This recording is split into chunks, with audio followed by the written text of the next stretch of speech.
दोस्तों अस्सलाम वालेकुम रहमतुल्लाह। आप सबको मैं अपने यूट्यूब चैनल में खुशामदीद कहता हूँ।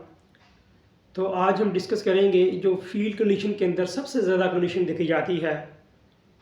गाय भैंस भेड़ बकरी में, उसको हम लैक्टिक एसिडोसिस, रूमिनल एसिडोसिस या ग्रेन ओवरलोड, ग्रेन एनगॉर्जमेंट कहते हैं। असल में होता क्या है, जब जानवर को कोई अनाज ज़्यादा मकदार में दिया जाए,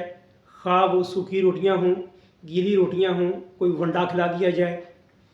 या शादी ब्याह में जब चावल ज़्यादा मकदार में बच जाते हैं तो वो हम जानवरों को खिला दें, या फिर सेब, आलू इसकी ज़्यादा मकदार में इस्तेमाल किया जाए इसको, या फिर मकई जो है या साइलेज है, ये ज़्यादा मकदार में ऐसी खुराकें हैं अगर खिलाई जाएँ तो इनकी वजह से रूमन के अंदर जो उजड़ी है उसके अंदर फर्मेंटेशन का अमल जो है वो बहुत जल्द होता है। ये जो इजीली डाइजेस्टिबल कार्बोहाइड्रेट्स होते हैं,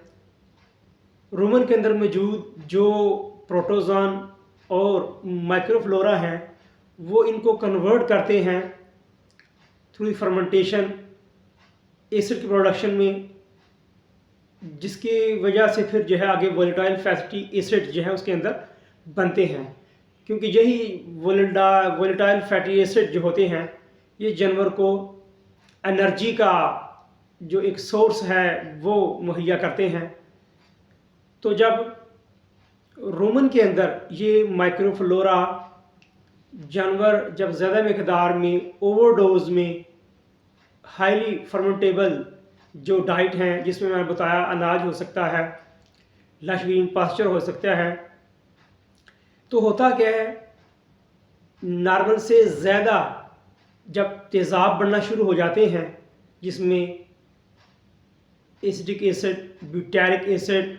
प्रोपियोनिक एसिड, और इनमें सबसे ज़्यादा जो पैदा होता है, जो ज़्यादा नुकसान का सबब बनता है वो है एसिटिक एसिड। क्योंकि जब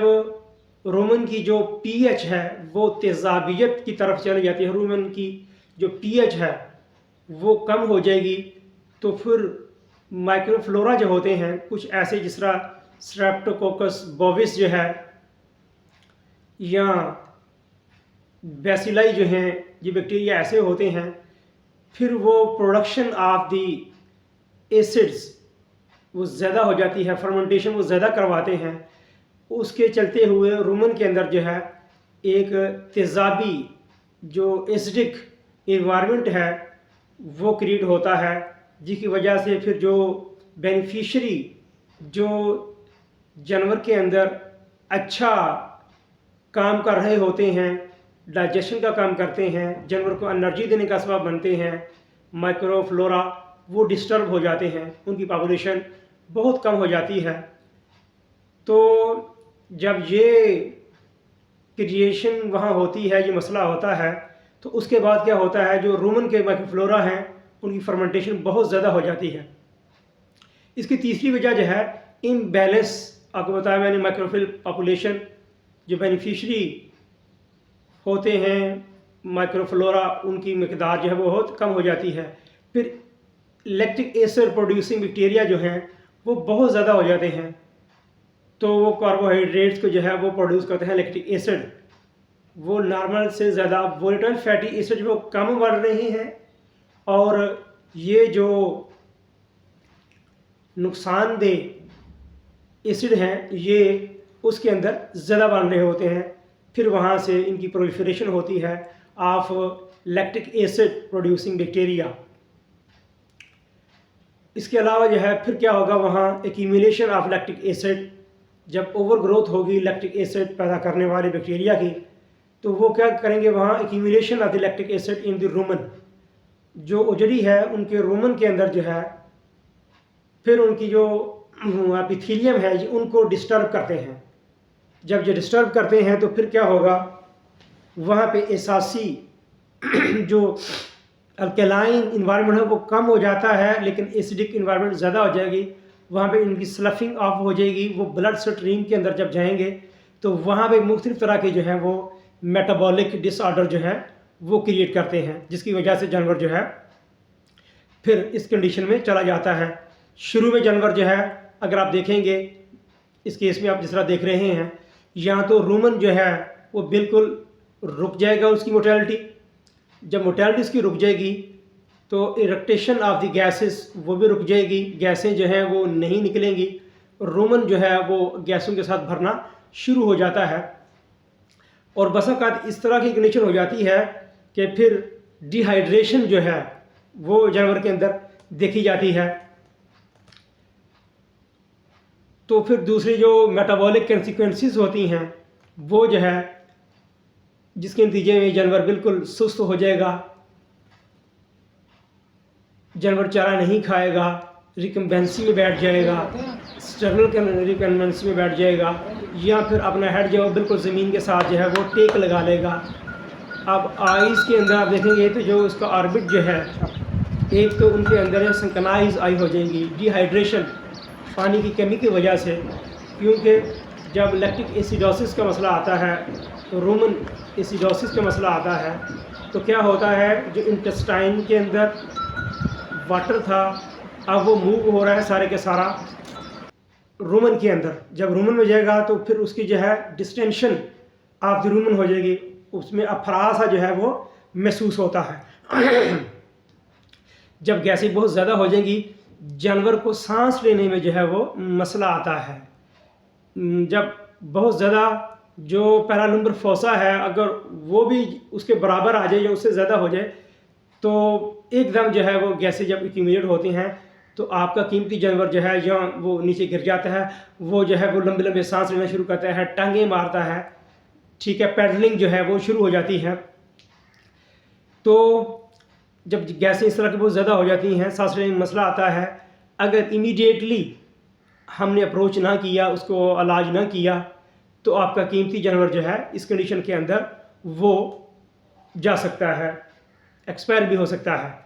अब ये तो मैं सारी आपको अलामात बताई ये कैसे होता है, इसकी क्या क्या वजूहात हैं। अब अल्लाह ना करे जानवर को ये सारा मसला हो गया है, रूमन एसिडोसिस हो गई है, तो सबसे पहले आपने फ्लूइड थेरेपी जो है आपने वो करनी है, क्योंकि इस कंडीशन के अंदर जो रूमन है उसके अंदर सारा पानी आ जाता है बाकी बॉडी पार्ट से जो है, तो बाकी जो कंपार्टमेंट हैं, जो उसके ऑर्गन हैं, उनके अंदर पानी की डिहाइड्रेशन कमी हो जाती है। तो सबसे पहले हम फ्लूइड थेरेपी जो है वो करेंगे to restore the electrolytes and water, क्योंकि इलेक्ट्रोलाइट जो है वो इम्बैलेंस हो जाते हैं, डिहाइड्रेशन हो जाती है। तो उसके बाद जो है आपने क्या करना है, ओरल या इंट्रावेनस बाइकार्बोनेट्स, क्योंकि एसिडिक जो इन्वायरमेंट है हमने उसको बेसिक में लाना है, तेज़ाबी को असासियत में जो है वो तब्दील करना है। उसके लिए सोडियम बाइकार्बोनेट जो है वो मीठा सोडा जो है वो हम जानवर को पिलाएंगे, वो पिला सकते हैं, या फिर इंट्रावेनस जो है बॉटल के अंदर मिक्स करके जो है वो देंगे। और न्यूट्रिशनल मैनेजमेंट जो है वो एकदम आपने अपने जानवर की खुराक को तब्दील नहीं करना, बल्कि ग्रेजुअली जो है इसमें तब्दीली लाएंगे। इसकी एक बड़ी वजह जो है मैं बताया लैक्टिक एसिडोसिस की, एकदम जब हम खुराक में तब्दीली करते हैं तो फिर जानवर जो है उसको डाइजेस्ट नहीं करता। उसकी वजह जो है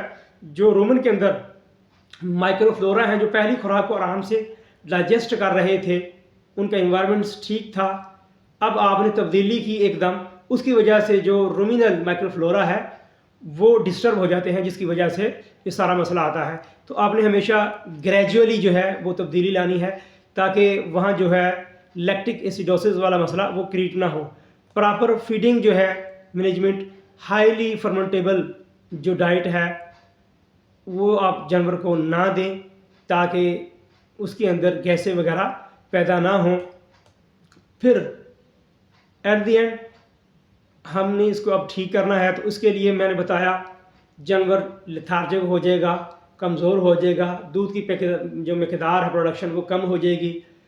जानवर जो है रिकम्बेंसी में नीचे बैठ गया है, कुछ जो है वो स्टक ऑफ कर लेते हैं, अपना हेड जो है वो या अपना जो हेड है वो ज़मीन के ऊपर जो है वो रख देते हैं।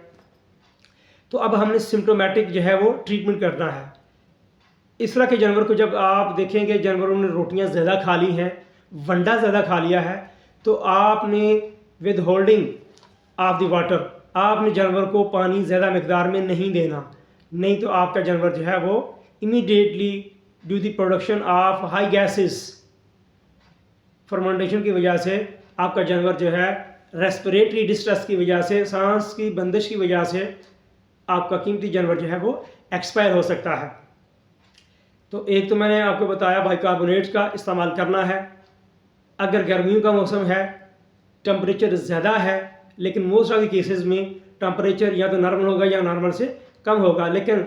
जब समर सीजन आता है जून के अंदर, जब गर्मी बहुत ज़्यादा होती है तो टम्परेचर जो है वो एलिवेट कर जाता है, पायरेक्सिया हो जाता है, क्योंकि डिफरेंट तरह के जो टॉक्सिन हैं बॉडी के अंदर वो पैदा होना शुरू हो जाते हैं। तो आप जानवर को नहलाएं, उसको ठंडी जगह पे जो है वो रखें, हवादार जगह पे रखें, उसको इलेक्ट्रोलाइट जो है, फ्लूइड थेरेपी जो है वो दें, बाइकार्बोनेट का इस्तेमाल करें। और अगर गैसें मैदे के अंदर बहुत ज़्यादा हैं, आपका जानवर देखिए अफरा बहुत ज़्यादा हो गया है, तो जो हम कहते हैं फिस्टुला जो है